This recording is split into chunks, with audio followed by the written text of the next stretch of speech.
Hi everyone, it's Rishma from OT for Life, just continuing on with the videos on stress management, and today's video is focusing more on one particular type of communication style, which is the assertive style of communication.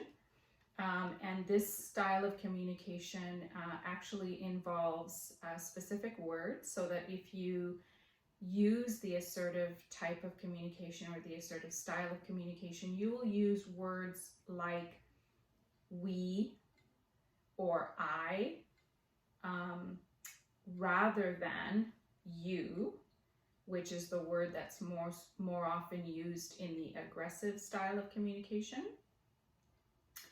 Assertive communication also involves things like respect.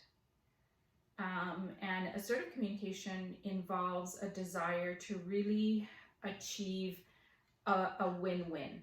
So assertive communication doesn't typically have, one outcome for the person who's communicating.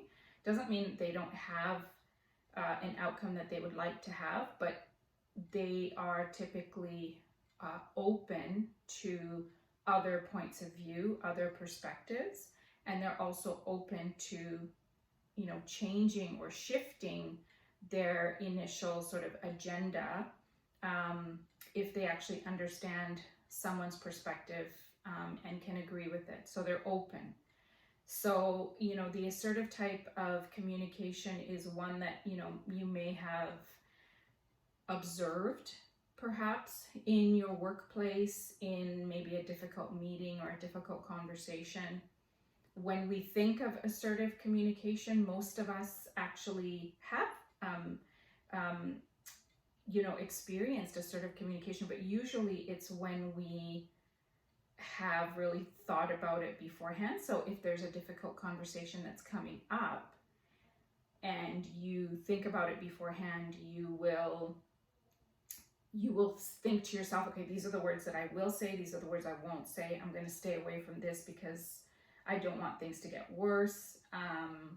So you will really sort of mentally think about it in your head. You will try and remain as calm as possible because you know that you want this conversation to end well, because you care about this person, right? And so typically when you've had those kinds of conversations in your life, those are examples of assertive communication. There are people who just assertively communicate, all the time, because perhaps that's just part of what they do for a living. If they're in human resources, or, if they do something for a living that really involves effective communication, then, they will typically be able to very easily be using the assertive style of communication. So what happens is that when you use an assertive style of communication, then typically it leaves the emotion out of it. And it's also a very respectful way to communicate.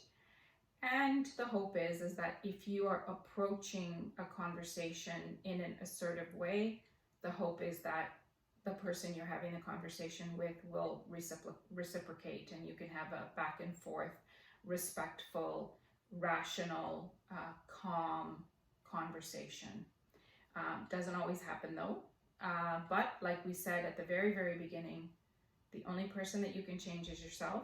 And so if you, in observing kind of your communication styles, if you have come to the conclusion that perhaps, you may want to try to increase a little bit more of your assertive type of communication in more of your, day-to-day conversations that you have. And if you come across, somebody that, again, is not reciprocating, that's not really the thing to be worried about, because really, as long as you are making the steps necessary to improve yourself and make improvements to your communication, that hopefully that will lead to a reduction in your own stress, because you know that you've actually taken steps to make things better for yourself from your own perspective. So hopefully that was helpful in terms of assertive communication. Until next time, Take care and stay safe out there.